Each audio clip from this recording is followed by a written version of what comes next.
but we can't trust her. That's the problem. We can't trust her. Elon doesn't trust her. I don't trust her.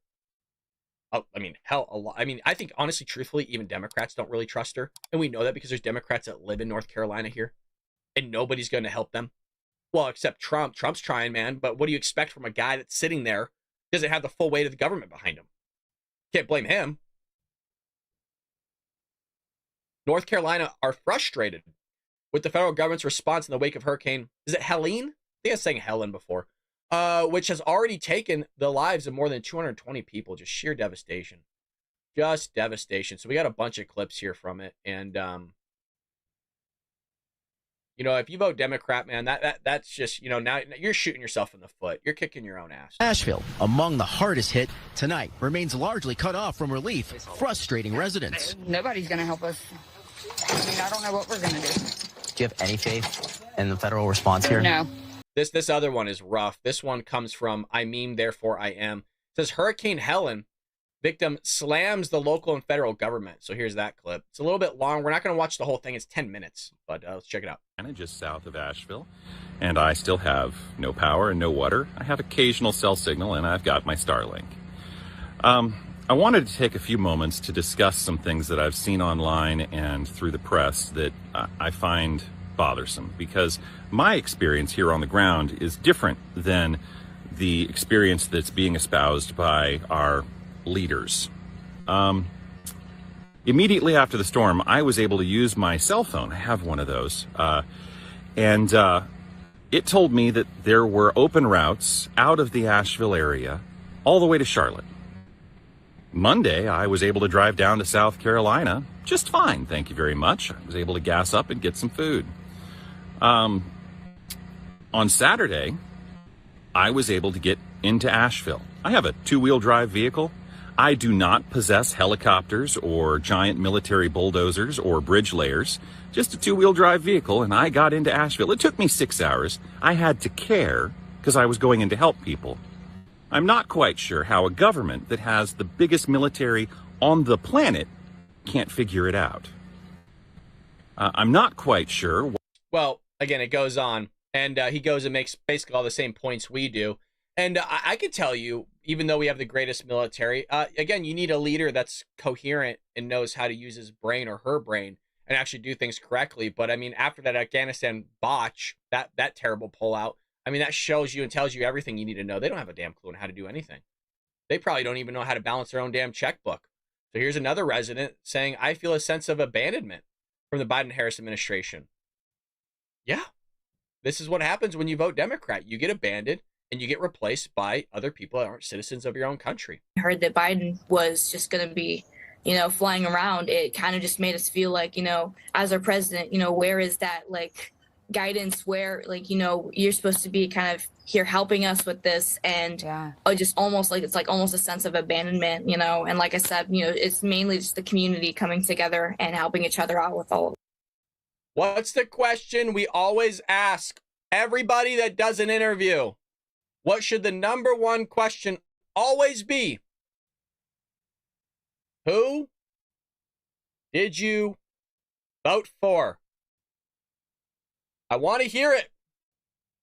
Because if you're going to talk about abandonment, I've been talking about abandonment since you guys were elected in 2020. You abandoned the American people with your vote. You abandoned the American people with your vote, and you're going to do it again. So that's what I want to know. I want to know who you voted for in 2020 and who you're voting for in 2024. If that's the case, I don't know if I want to hear you complain. There's one man, there's only one answer that's going to help fix your problems. I'm not saying he's going to solve them, but at least he's going to help, and that's Donald J. Trump.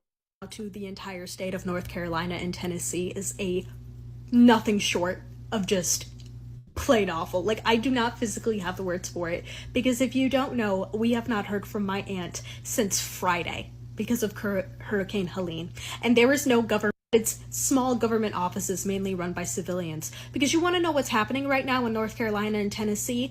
There are entire towns that there is no way in or out. Those roads are not drivable because of the mudslides and the power lines and the downed trees.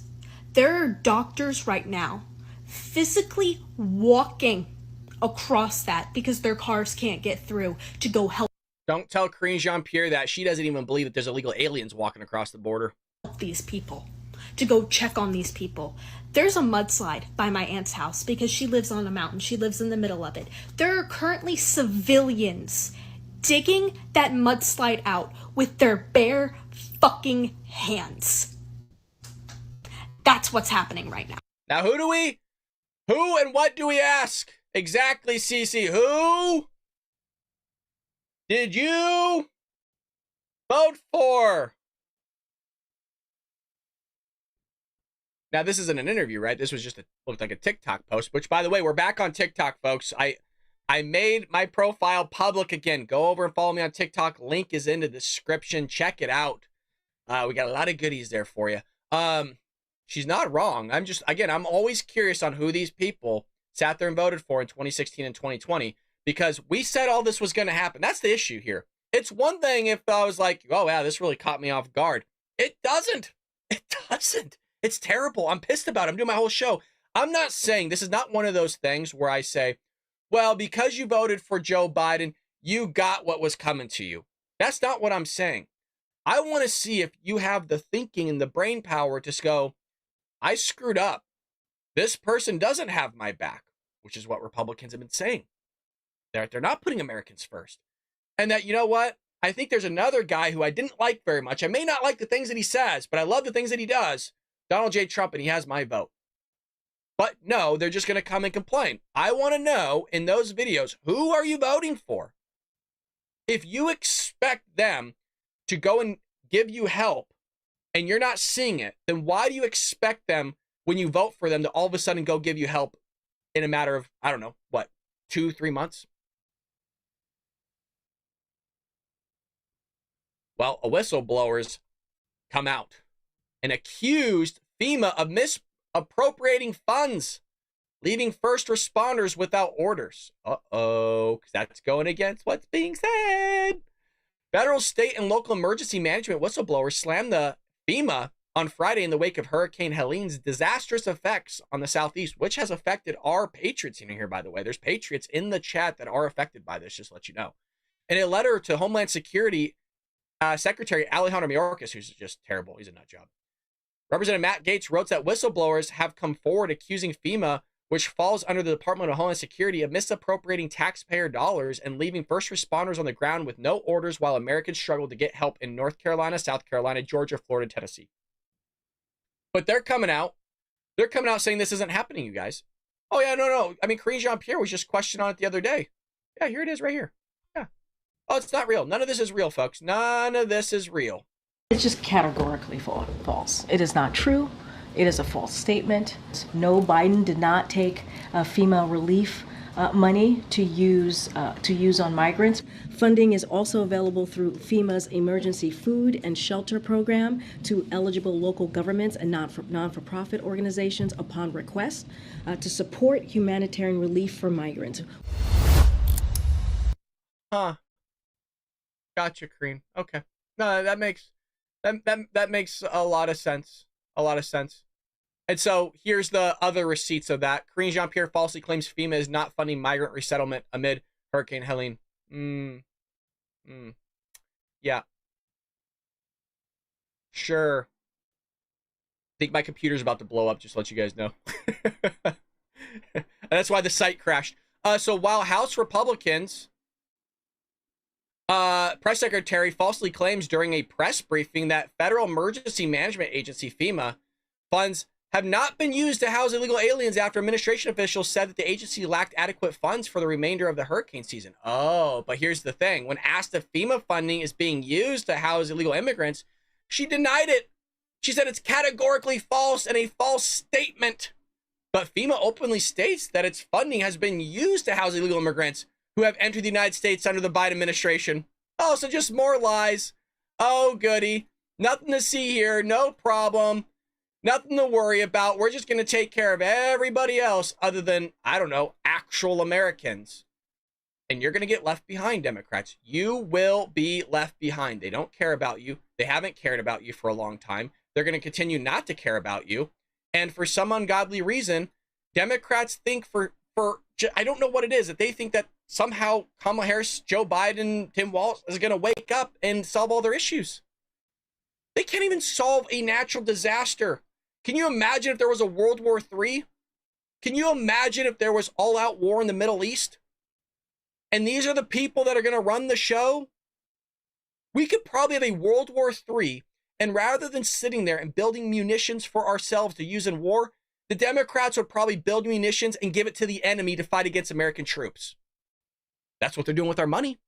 That's what they're doing with our money.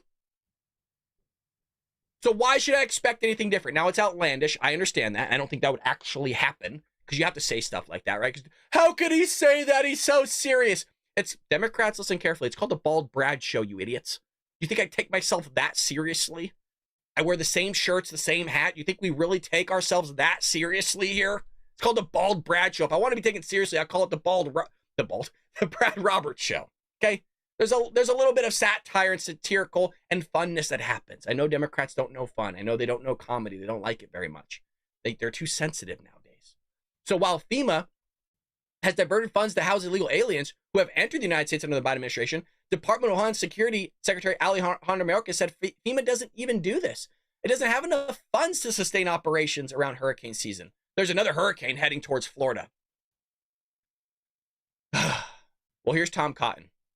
Tom Cotton goes with Kristen Welker on MSNBC and says this.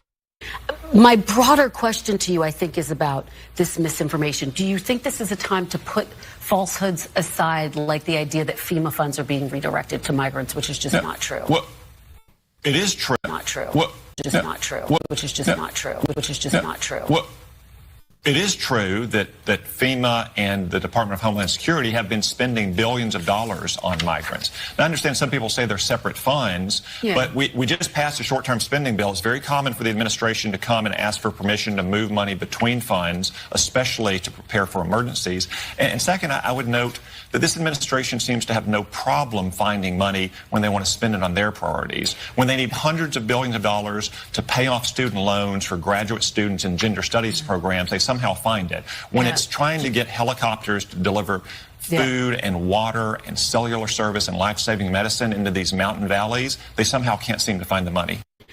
Damn! Damn! Oh! Woo! That's how it's done. Oh, that felt good. You know, there was a lot of negativity, I think, surrounding, and rightfully so, the Democrats handling this whole thing, but that felt really good. I felt like we got a little bit of a 1-2, you know, I think we all needed that. So that was Tom Cotton laying down and calling out the media.